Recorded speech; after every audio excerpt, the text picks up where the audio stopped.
Hello. Welcome. Forgot to pick up my mic. That always helps. He was just hoping that you could hear him through osmosis if he was calling out into the ether. Yes, I was just going to speak out into the ether. Welcome, everybody. This is Common Censored. This is the show where we talk censored stories and people, sensible solutions, and common ground movements to fight and build. And sometimes other things. Okay, I don't know what that is. You know what? I'm trying new things. But I'm not good at improv, so that improv line was shit. You're fine at improv. But if you give me a second, if I could have some time to like rewrite that line, I bet I could come up with something good. You just but like improv to just say, isn't my thing, so that's why that fell flat. You just like to say you're not good at improv. No, really, like that was the one class when I was at theater school that was not only horrifying for me, but horrifying for the teacher. I was always like, when you played that game where it was like, just jump out and say something, I was always the last person up against the wall, overanalyzing all of the things that I could potentially say. That could be said. Yeah, no, it's not for me. Okay, fair enough. There's a little useless glimpse into my life. Hot tip, 78%, I believe, of anybody doing improv professionally or amateurly sucks. There's been a report that's been done on this. 78%. It's 78%. It's very high. It's a very high percentage. Most improv sucks. So, welcome to Common Censored. This is free every week on iTunes, Spotify, Stitcher, and Libsyn. Thanks for joining us. Thanks for being here. And we got a lot of stories to get into, a lot to tear into. We're going to get into how the United States uses human rights to abuse others. We're going to get into more censorship, this time against a Kashmiri activist. We're going to get into how Amazon is collecting biometric data, which is something we've all been really excited about, really looking forward to. I've honestly, ever since I saw Back to the Future, I was like, I hope one day Amazon, I didn't even know what that was then, one day Amazon will, be able to tell me that I have a UTI before even I know. That was my hope. Yeah, I remember way back when the Amazon was just like a rainforest. I know, and I saw, just the other day, I saw a quote by Jeff Bezos as to why he named it Amazon. He named it Amazon because the Amazon River is the biggest and most incredible river in the world, and it like dwarfs all other rivers, and he wanted to be like that for business. Well, I'm glad he didn't go after, I think it's like a large lake in South America that's called Lake Titicaca. I mean, his personality went after that. Hey, titties are lovely. That's it's true. caca that's not nice. Yes. Yes, but if you're a tit, that fucking tit, like... That's true. The Brits say it in a derogatory way. Yeah. But then you have the U.S. where it's like, oh, that's the tits. I've never heard anyone say that's the tits. Yeah. Is that a California thing? It might have been. I don't know. I heard people saying it. I mean, it makes sense because people do like tits. Right. But when you say like that's the boobs... No, because boobs is like what you say when you're like in middle school, like, oh, I saw her boobs. Tits is like older. Actually, boob is also at times an insult. What a boob. That's true. You know what? This is interesting. Because I think it was Betty White who said, why do we say that man has balls?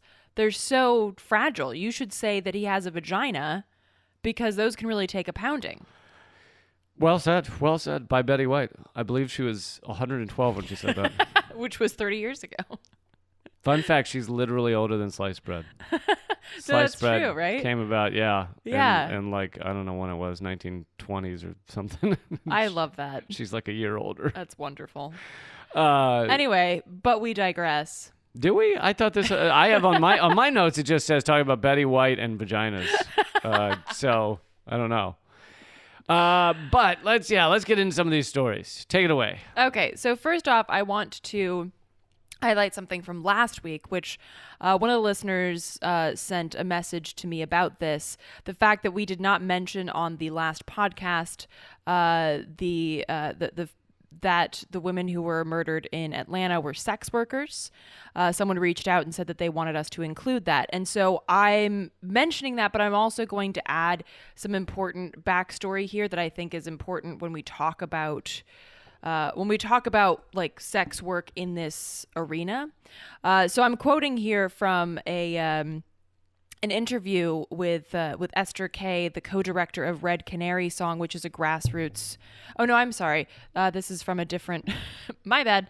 This is from a different interview with someone from Butterfly, which is a Toronto-based support network for Asian and migrant sex workers. So that's in Toronto, Canada.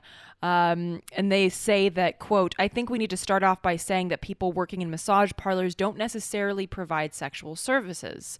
Certainly there is a lot of overlap. That is true. But even if they do, they may or may not identify as sex workers because there's so much discrimination.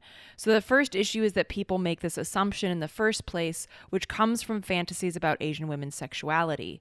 Part of the reason Asian women are fetishized is because we do not recognize their agency. Massage parlors are seen as connected to sex work, and there's whorephobia that makes people think anyone who works in them is a bad woman or a social problem." Whorephobia. I like that. Yeah. "There are multiple layers of oppression that led to this murder. There are so many invisible guns pointed at these women every day." So, and this is the quote by the representative from Butterfly, and then Esther Kay, who's a co-director of Red Canary Song, is quoted as saying in The Guardian, "This ends up being a sex work issue. The women are de facto being seen as sex workers and being scapegoated as such," end quote. So I think that it's important to recognize that, yes, there is a lot of overlap here and they are seen as sex workers, but that does not mean that they identify as sex workers. And so people listening might be like, well, who gives a shit? That's just details. But I think that it is important to add these details because the way that the media, and that includes alternative media, talks about folks and their work identity might be different than they personally identify as. So I want to highlight that and also recognize that that is something that we did not mention last time. So yeah, and if y'all hear something that we're talking about on the show and you're like, hey, I think that you should have added something, I wish y'all would have dug deeper, etc., feel free to reach out to us at commoncensored@protonmail.com. Yeah, and I think that's a great point. It's a great point that we didn't get to. I mean, I personally might have been the fact that I didn't read enough about the story, even though it was all over the place. I had heard that they were massage parlors, but I didn't want to assume that what meant sex, and so I didn't know that it was sex workers when we were taping the episode. But I am glad this person contacted us and said, we missed an important facet of that story. I like when you guys do that. I don't like when you contact us and go, hey, listen, you fucking idiots. I'm glad you covered this thing, but you missed the one thing that I care about, so you're a loser. You don't need to really use if you're that, going to reach out to us, be cool. Just keep it chill, okay? And just so folks know, you can learn more about the support that's around the women that were killed and supporting their families via Red Canary Song. They've been doing a lot of vigils and they've been tweeting a lot about this issue. And I just want to share one more quote from a Red Canary Song statement that came out soon after the shooting.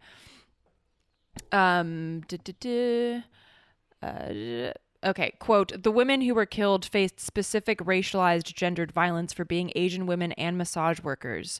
Whether or not they were actually sex workers or self-identified under that label, we know that as massage workers, they were subjected to sexualized violence stemming from the hatred of sex workers, Asian women, working class people, and immigrants," end quote. And I just wanted to share that because I think that these intersections of identity are super important, and it's something that we've talked about here and I've talked about on Act Out as well, is that, we are not a singular entity.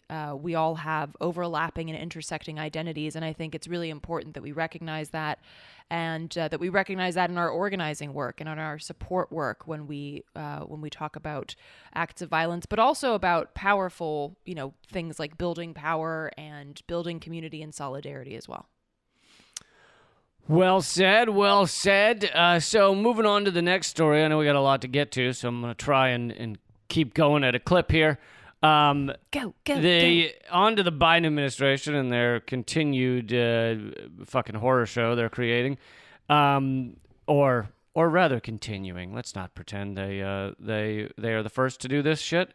But they've continued their xenophobic, toxic nationalism attacks against countries like Iran, China, Russia.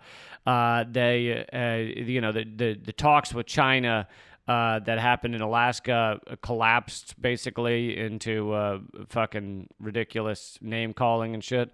And then Biden was baited by the media, by George Stephanopoulos during an interview, into calling Putin a killer, which, even if that were true, Biden's also a killer. Biden has been responsible for, already in his few days in office, and been responsible for, I'm sure, hundreds of deaths in our wars overseas, not to mention those dying in Yemen. Or just dying from COVID because they don't have access to universal health care, or the tens of thousands that he's already deported. I'm sure some of those have unfortunately died. I mean, dude has a lot of blood on his hands. A lot of killerhood in his resume.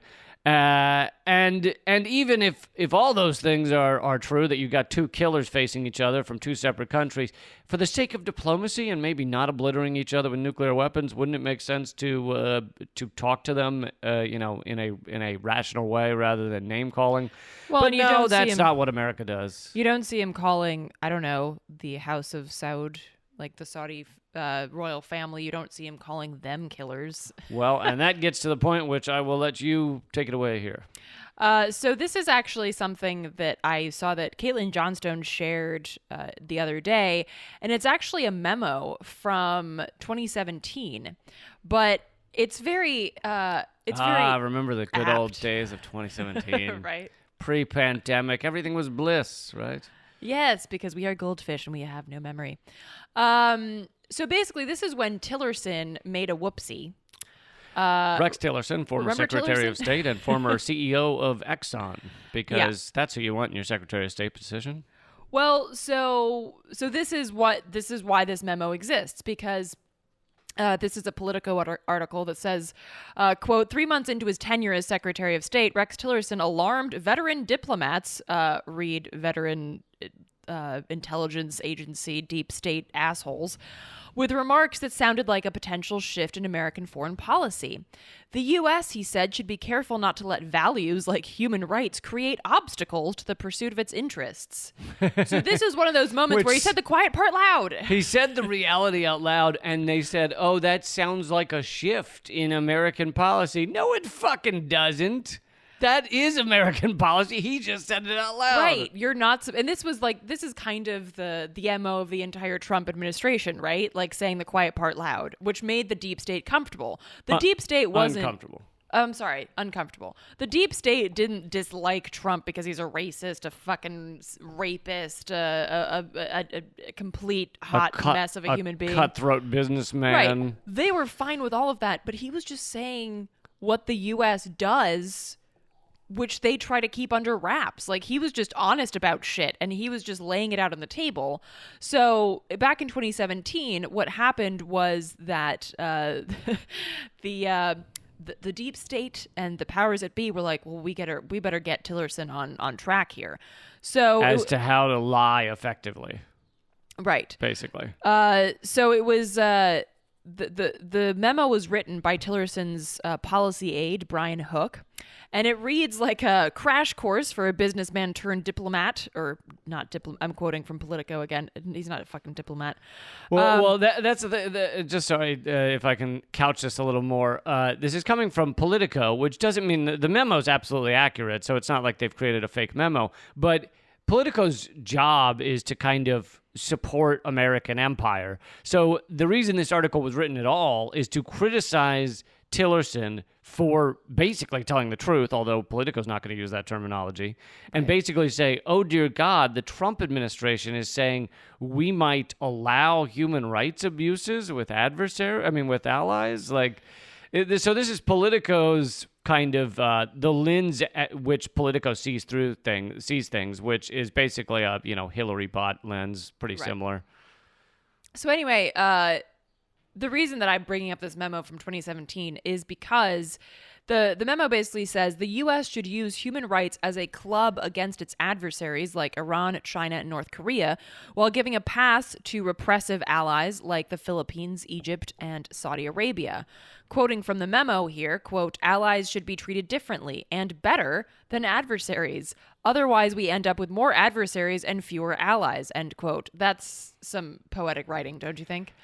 We gotta be nice to the people the people that we're nice to. Otherwise, we're not gonna be nice to enough people. Well, we gotta be nice to the people we're in business with, and mean to the other people that we want to crush.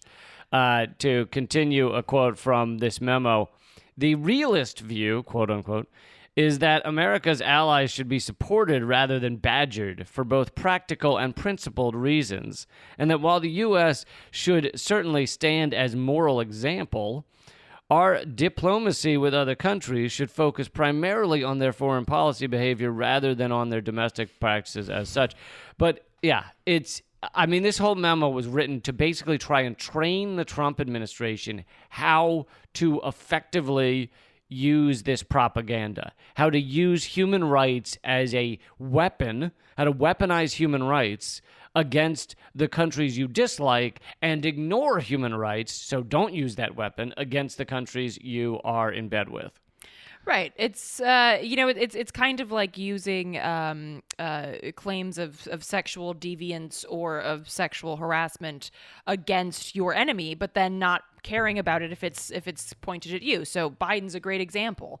Biden supporters and Biden's administration and all of his little lackeys love to point out that Trump is a rapist and he's sexist and he's a woman hater. Meanwhile, no one wants to talk about Tara Reid and no one wants to talk about creepy fucking Joe Biden.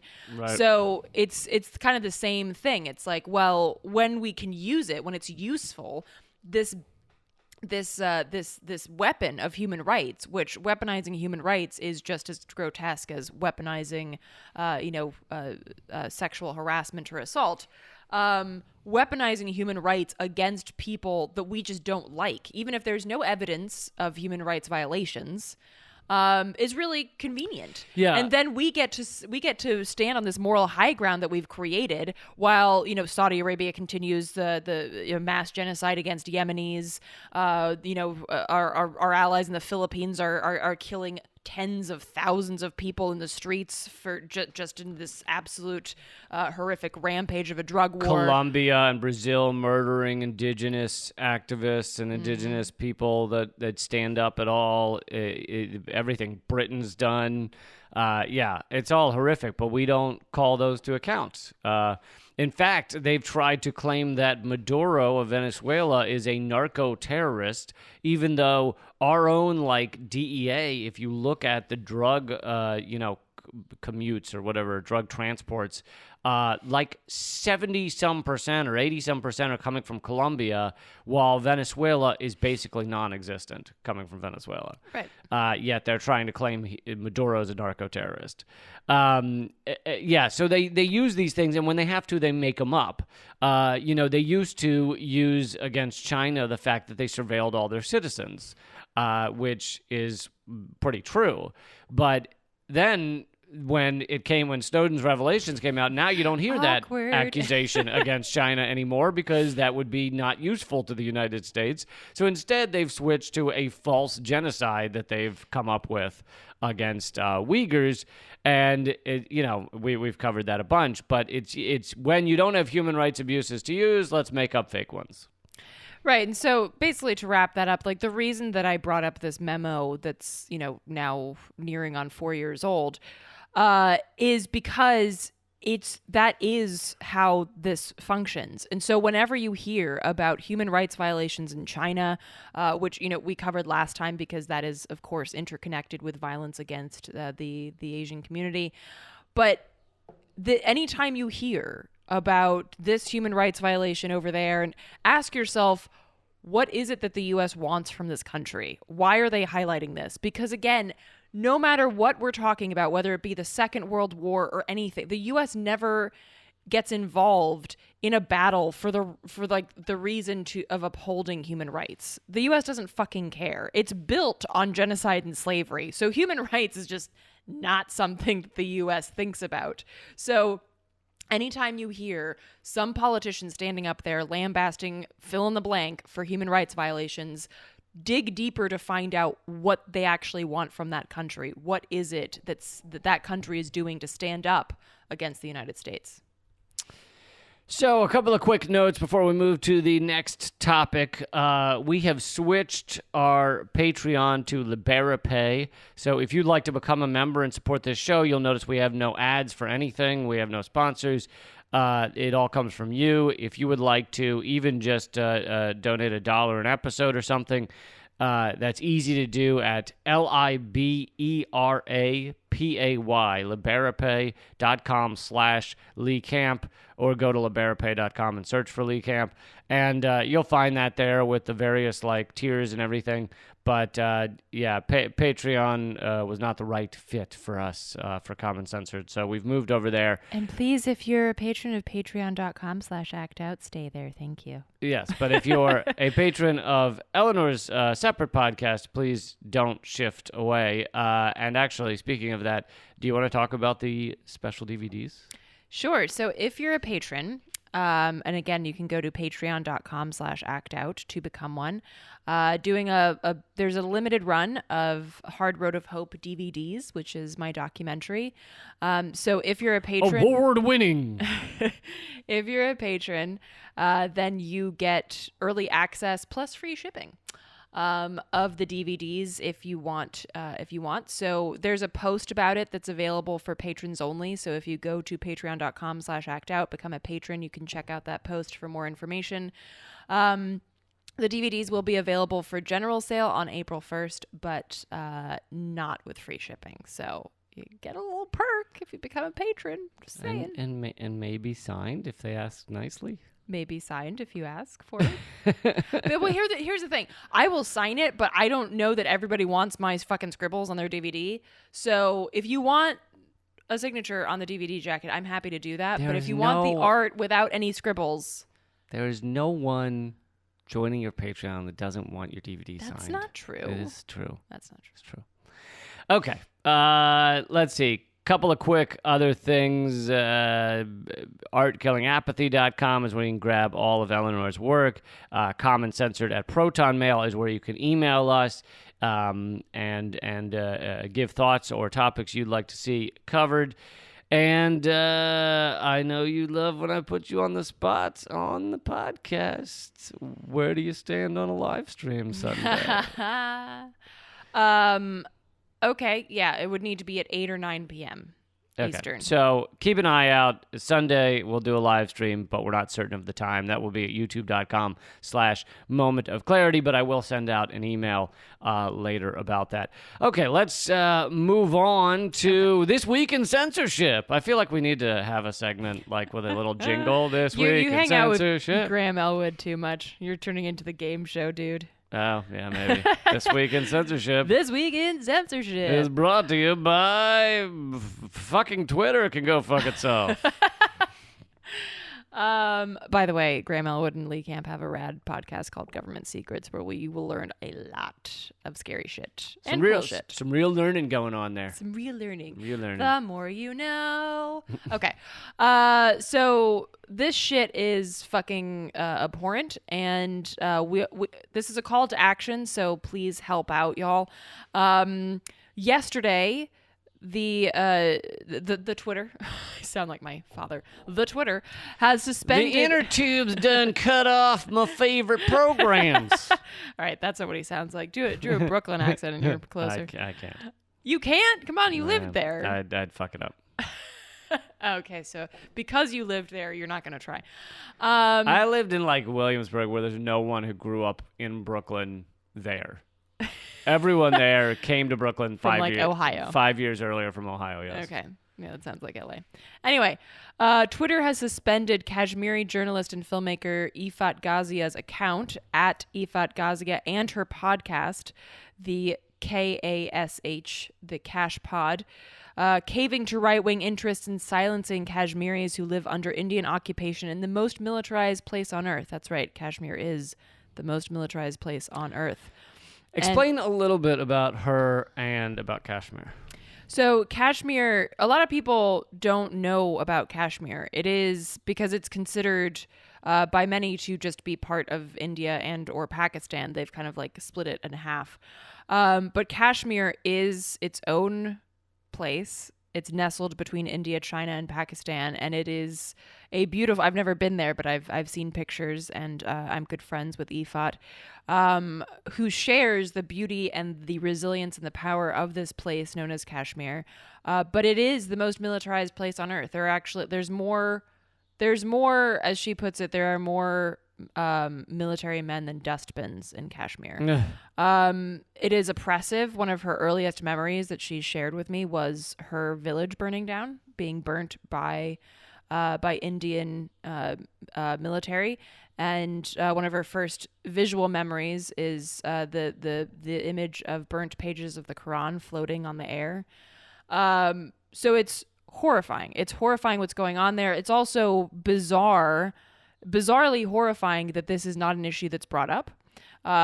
She oftentimes makes the comparison to Gaza. Like, people talk about Gaza quite a bit, and that's not to diminish how horrifying Gaza is, but it's a conversation that's being had more and more in on the world stage, whereas Kashmir is completely silenced. I'd say the biggest reason is probably because it's very clear now that Israel is like it's almost like a U.S. military base.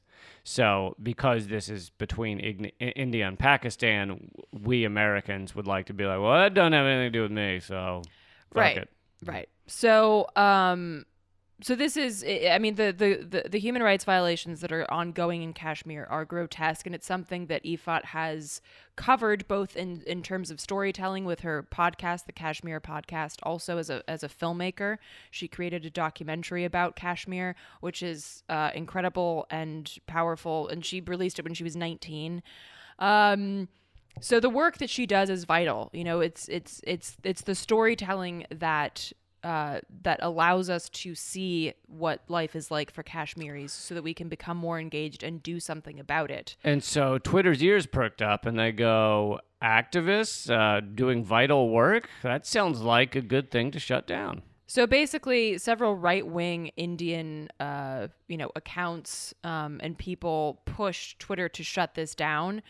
There were even like case numbers, so that there were people that like had opened cases with Twitter to get her things shut down. So her and they accounts, were celebrating when it happened. They celebrated when they found out that her accounts had been suspended. So basically, Twitter is siding with the oppressor on this one, which that might not be very surprising. But the right wing. We are working very hard to get her Twitter back up. So please, if you can, take a moment, and this will be in the show notes as well. Take a moment to tweet at Twitter support and at Twitter to reinstate to reinstate Ifat's Twitter and the Kashmir Podcast's Twitter, and that this is absolutely unacceptable. If you want more language and to see what those handles are, again, I will put them in the show notes, but I also tweeted about it, so you can look at my Twitter. Yeah, or my Twitter. The easiest one to remember, though, if you're trying to remember it right now, if you're just listening to this, is the Cash Pod, but Cash spelled with a K. So that's probably the easiest thing to remember. Right. And then and at Ifat Ghazia, IFATGAZIA. So yeah, please, we don't usually do calls to action here, but would really appreciate y'all's support on this so that she can have her Twitter reinstated so she can continue with this very important and now, work. All together, fuck you, Twitter! Fuck Twitter! And I'd like to throw in a little of my own fuck Facebook, yes. Just as long as we're on the topic. I've gotten several emails from people that say they've tried to share my Facebook content recently, and they get an alert that says this content is either not available or something's gone wrong. And, basically click here to go back to homepage or what, like basically just a red warning that says we're not going to show you this.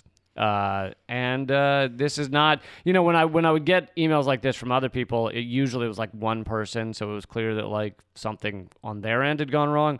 This is several emails, meaning Facebook has created some sort of concerted effort to not show or not allow people to actually open my content. And I don't know if it's still going or not. This could have been, could have ended yesterday, but this just shows how these powerful social media platforms are increasingly oppressive, increasingly Orwellian, and it is more and more difficult for anybody to speak the truth on these platforms. Yeah, so fuck Twitter, fuck Facebook. Where are we at on those alternatives? Yeah. Panquake is trying. But they say they won't be fully functional till like November or something. So, yes, and we're working on an independent media site that's kind of like an aggregate of a lot of rad journalists and voices from the left. So we are working on that. But when it comes to social media sites, that is not my forte. Yeah, for a long time I thought coding was when you drank Mountain Dew Code Red. I don't even know what Mountain Dew Code Red is. Good for you. That means you're far healthier than anyone else. Although, honestly, I've had like one sip once in my life, and then my throat burned with sugar overload, and I stopped. So, dude, it's remarkable how sweet that shit is. Having like quit sodas, and then for the most part, I mean, rarely ever taste a soda, and then like trying like a full like fountain Coke like a year ago again, and I was like, wow, this is like liquid candy cane. Right. Like it tastes like they put a candy cane into a blender and then you just slurped it up. And it's like it hurts.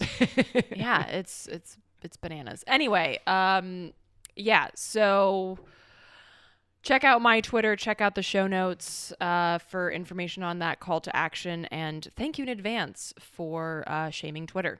So speaking of Orwellian, I am excited to hear that Amazon delivery drivers have been forced to sign biometric consent forms or lose their job. So I don't know if you want to read this since you found the article. I don't want to take all the credit, but... Well, no, you just gave me the credit, so now you can go ahead. As long as the credit is announced. Amazon delivery drivers nationwide have to sign a biometric consent form that grants the tech behemoth permission to use AI-powered cameras to access drivers' location, movement, and biometric data. In February, Amazon announced plans to install the AI-powered 4-lens cameras made by the tech company Netradyne, which doesn't sound Orwellian at all, in all of its Amazon-branded delivery vans. The company says the cameras are being used to improve safety and the quality of the delivery experience. Oh, yeah? Well, was you stealing the driver's tips for the quality of the delivery experience? That came out just a couple of weeks ago that they had stolen a third of all tips that they had promised were going to drivers, and they were not going to drivers. And that was right at the same week that Jeff Bezos stepped down as CEO. So, but anyway, this biometric thing is fucking horrifying. I mean, we all knew it was a matter of time that basically all of this technology that they can use to monitor and oppress workers and hold them down and force them to not actually be living, thinking souls will be used that way. It's unless workers have a lot of strength and a lot of power and strong unions to stop this kind of shit, then it will be inevitable. This is just a half step away from a chip, which these already exist. I know for a long time this sounded like a kook on a street corner. They're going to put chips in us. But literally there are businesses, one of them's in Sweden, that they allow their workers the option to get a chip implanted in their hand that will let them open doors with the swipe of their hand. And we're only a matter of, years, I don't know, months until a company like Amazon puts those chips in workers. They have to agree to it or they're fired. And those chips tell Amazon where the worker is, whether the worker's pissing or shitting, whether the worker's on the phone, whether their heart rate is racing, maybe, which might mean they're driving and looking at porn at the same time. So anyway, this is just a half step from a true fucking horror show. Yeah, I mean, the fear at the moment is not that Bill Gates is trying to microchip you via vaccine. The fear here is that, like you said, Lee, that your boss is going to microchip you, because that makes it easier. We could even direct deposit checks into your microchip. Into your vagina. You could literally just be your own bank. We could direct deposit money straight into your urethra. What? Urethra? Well, I didn't mean to. Oh. Fuck up the ur. Okay. I thought you did. I thought that was part of the joke. No. I don't know how that would be a joke. Exactly. Okay, so, but you know what? So if you hear something that you don't know how it could be a joke, it probably means it was an accident. Anyway, I'll rephrase. We could deposit money straight into your cock. Does that work better? Well, good. Then that leaves me out. So... Yeah, I mean, these cameras are fucking horrifying. They can sense when a driver yawns, appears distracted, which is totally, bananas to me that you'd even know what that looks like. Well, also, yawning, it's kind of a human biological need sometimes. It really, all yawns mean, scientifically speaking, is that your brain needs more oxygen. So you could yawn just if you've been holding your breath for a minute. Also, the driver could see someone on the sidewalk yawn and then yawn because yawns are contagious. Right. So they monitor a driver's body and facial movements. Holy fuck. This is just so... Oh, yeah, and they have facial recognition. I don't know if I mentioned that. Well, yeah, but that's how the point is that they're going to know who the driver is, right? So they're going to be able to use that facial recognition to make sure that it's the driver that they have in their, their on their list of employees or whatever. And I think another thing that's important to highlight here is that the drivers aren't technically even employed by Amazon. So there are roughly 800 companies known as delivery service partners that operate out of Amazon delivery stations. So Amazon doesn't have to be responsible, right? But Amazon controls the driver's working conditions, from their training to their uniforms to their delivery quotas. So again, this is how Amazon, and you see the same thing with Uber and Lyft, right? Well, you don't actually technically work for that company, so they can't be responsible for any shit that goes down. Right, plausible deniability. I don't know if we covered it on this podcast, but there was a lot of these drivers or there were several cases of them killing pedestrians because they're in such a panicked rush because they have to get a certain number of packages done or they're fired. So they're killing more people. And Amazon goes, well, it wasn't our drive. We're just outsourcing that to the company. Yeah. So multiple layers of fuckery here. And again, this really highlights the importance of unionizing. And which is something folks might be familiar with what's going on in Bessemer. Folks are there at the Amazon facility are working to unionize. They have until the end of this week. Alabama. I'm sorry. What did I say? No, you got it right. You just only said the city. Oh, okay. Yeah, sorry. I was just adding the state. So between now and March 30th, roughly 6,000 Amazon workers in Bessemer, Alabama will vote on forming the company's first ever union. So this is huge. And we've covered before on the show the extent to which Amazon has tried to thwart this, not least of all, they put anti-union placards up in bathrooms. One worker said they changed the traffic lights so that they would cycle faster so that people wouldn't have time to stop and look at signs and be handed pamphlets and stuff. Yes, everybody out there, if you know anyone who works at any Amazon, the union push must continue. It must continue now. Fucking unionize, because as we see, they are going to exploit. They already have been for decades, but they're going to exploit workers to in just abominable level. And the next step is this biometric garbage. And hopefully this Alabama union push will be the beginning of a large-scale push for unionization. And chances are, I wouldn't be surprised if they succeed in unionizing in Bessemer that Amazon might just leave the city. But that will show they're scared, and it'll show the impact that it's having. Yeah, and apparently, according to the Left Voice, who just released an article about this earlier this week, workers in Baltimore, New Orleans, Portland, Denver, and Southern California are already discussing organizing drives. So this is really, really fucking powerful, and it is incredibly it's incredibly important that we uplift this and support it.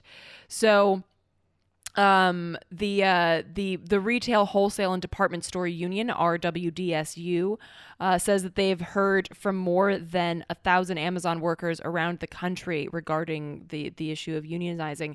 And I think real quick, I just also want to highlight some more of the shit that Amazon does to battle unionization. They have, threats of job loss, phone calls to workers, that sort of thing. But then they've hired intelligence analysts to track labor organizing threats and spy on employees' interactions in closed Facebook groups. So literally, this is like COINTELPRO, but just with Amazon. Mm-hmm. That's literally what they're fucking doing. And they're paying, by the way, this is another just fucking horrifying and disgusting aspect. They're paying consultants nearly $10,000 a day to stop unionization efforts. Jesus. Compare that to what, literally, you could just save that money and pay your workers more and then problem solved, you fucking sociopath. Wow. Mind-boggling. So if you know of, like Lee said, if you know of folks that are thinking about this is super important. This is super powerful. Workers are the ones who have the power, not the boss. The boss needs Bezos. As crazy as it sounds, the richest man in the world needs the workers more than they need him. Yep.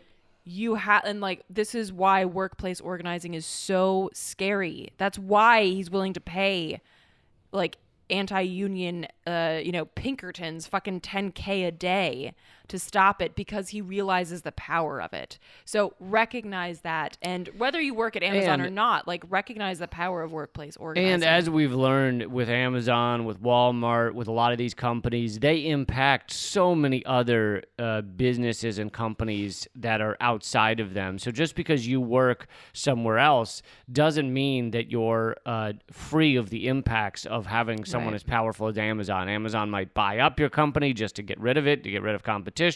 They, if they were to become unionized, it would set an example that could come to your workplace so that you get more power and get more benefits. There's just so many ripples to the largest corporations in the world being forced to unionize or forced to make concessions to workers. Yep. So moving along to other shittiness. Unionization is not shitty. It's fucking rad. But I think, though, in a minute we're gonna get to some good news stories. We are. Hold on, folks. But this is just important again in terms of things to fight for. A recent report by Public Citizen finds that 1/3 of COVID deaths wouldn't have happened if there was universal health care, because 1/3 of COVID deaths have been tied to a lack of insurance, and 40% of infections were tied to lack of insurance.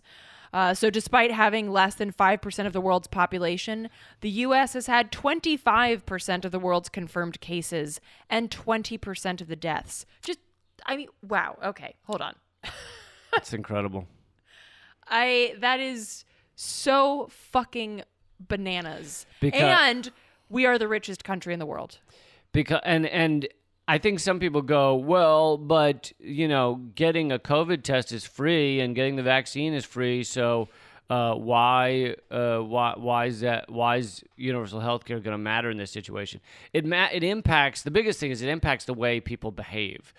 You are far less likely to go into a hospital if you have a hint that you might have COVID, if you don't have insurance, or you have, catastrophic insurance. So even if you have insurance, it's not going to do much.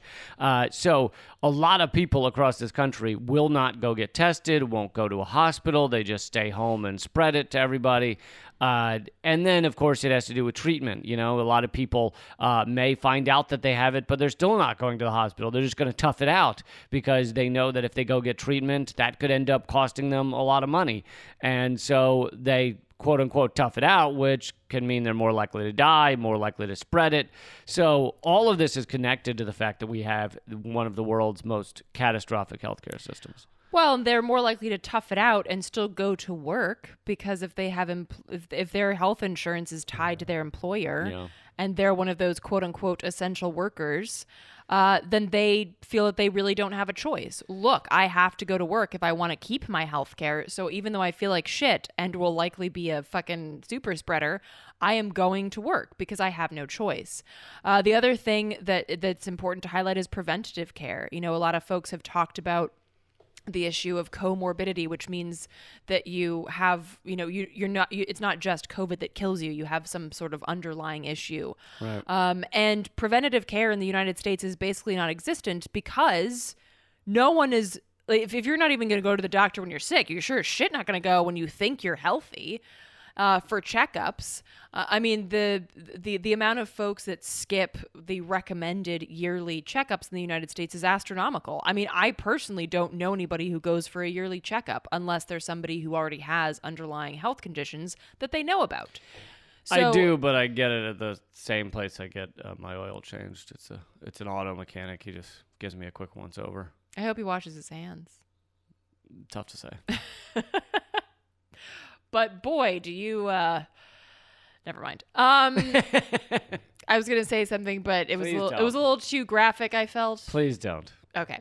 Well, in terms of the comorbidity thing, I've had people argue like, oh, COVID's not that big a deal because the people that are dying, most of them have comorbidities. And it's like, so let me get this straight. Because a lot of the people that die from COVID might be obese or above 60, then it's fine that we've killed 500,000 people. It's like, what if they hadn't died from COVID, they would have lived another 30 years as a slightly overweight older person? Like, that doesn't bother you at all? That makes it fine? It's crazy. It's absurd. And the report, which again is by Public Citizen, points out that we have the highest rate of unmet need of any comparably wealthy country, with 1/3 of Americans reporting that they or a family member has avoided going to the doctor when sick or injured in the past year due to cost. Americans are significantly more likely to die of chronic respiratory disease, cardiovascular disease, diabetes, or cancer than people in comparably wealthy countries with universal healthcare systems. A lack of essential funding led to insufficient hospital capacity, even for those who did go to the hospital. The U.S. had only around half the hospital beds per capita of peer nations and far fewer than countries like Japan or Germany. So again, like when everything is based on profit, of course, you're not going to, and folks might remember at the beginning of the pandemic when shit was really ramping up, the issue of ventilators, the issue of hospital beds, like the shit, we were just short on everything. And it's not because we don't have the money for it. It's because we don't prioritize health. We prioritize profit. Right. And when you do that, people will fucking die. So they point out what, universal healthcare would, outside of the fact that more people would fucking survive. Pardon the bird behind me. He's really stoked about universal healthcare. So Public Citizen points out that under a universal healthcare system, hospitals, particularly rural hospitals, would receive the funds they need to stay open via yearly budgets instead of relying on admission rates and elective procedures.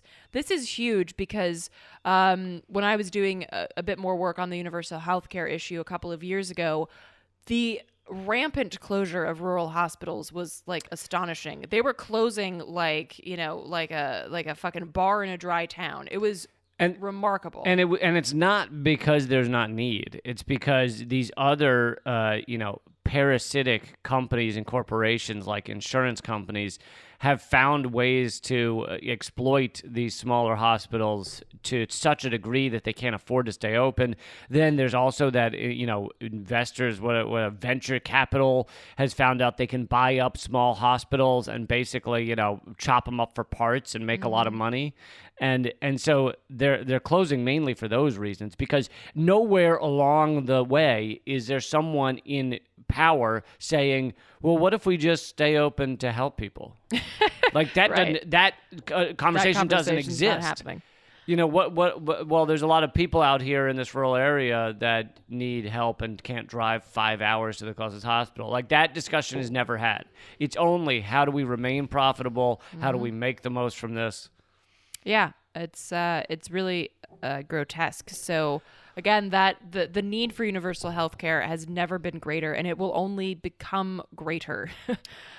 So really important that we highlight that and push for that as well. So before we run out of time, let's get to some good news. Appalachia's, did I get it right? You did. Appalachia's fracking industry may never be profitable again. This is a headline from a source I failed to write down.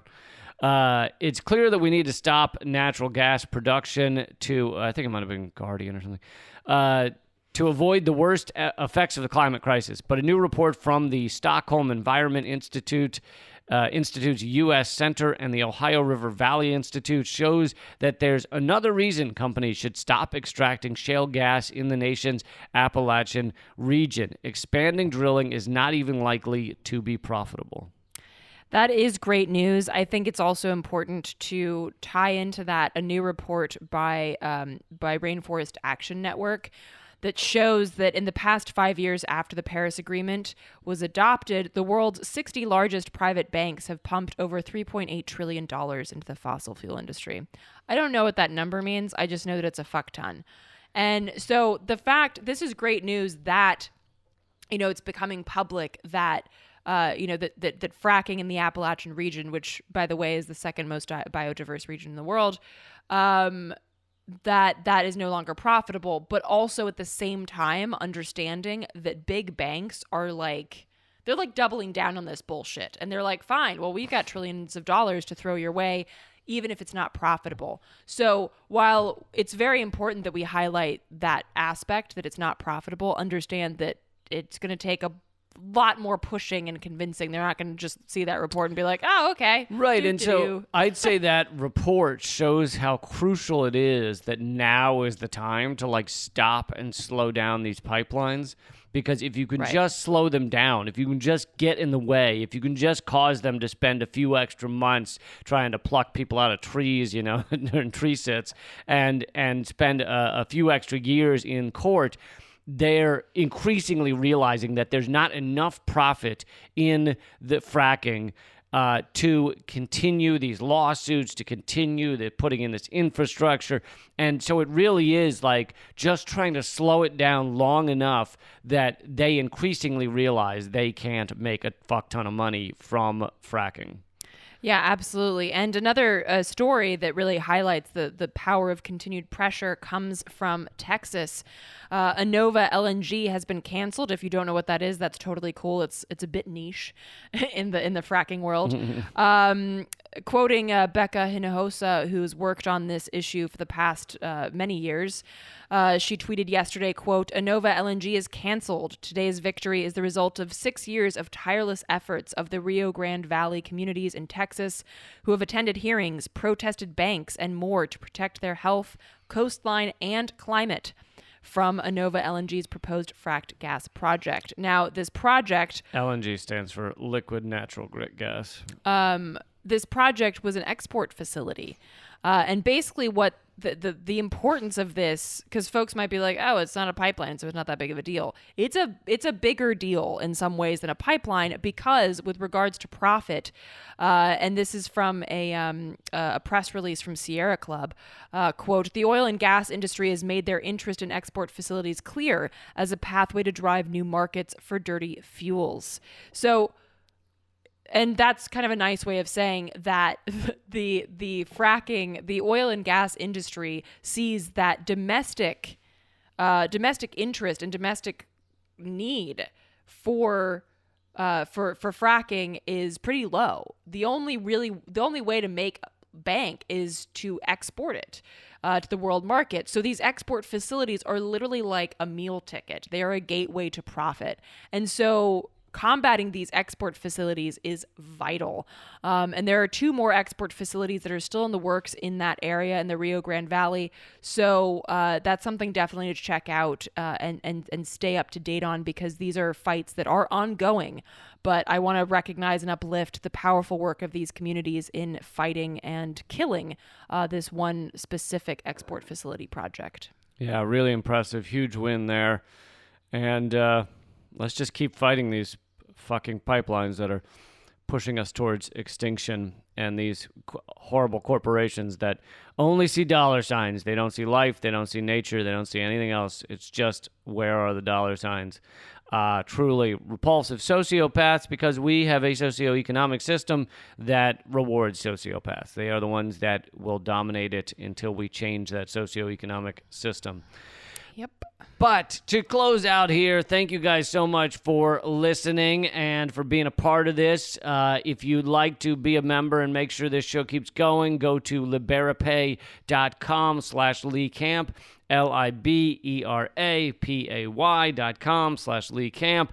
Eleanor's movie is at hardroadofhope.com. It's won a ton of awards. You should definitely check out that documentary, speaking of fracking and the harm it causes.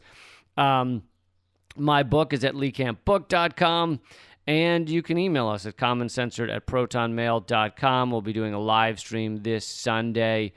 Keep an eye out for that on YouTube. And yeah, I think that's it. Thank you so much for your support. And also, if you're a patron of Act Out, please don't stop.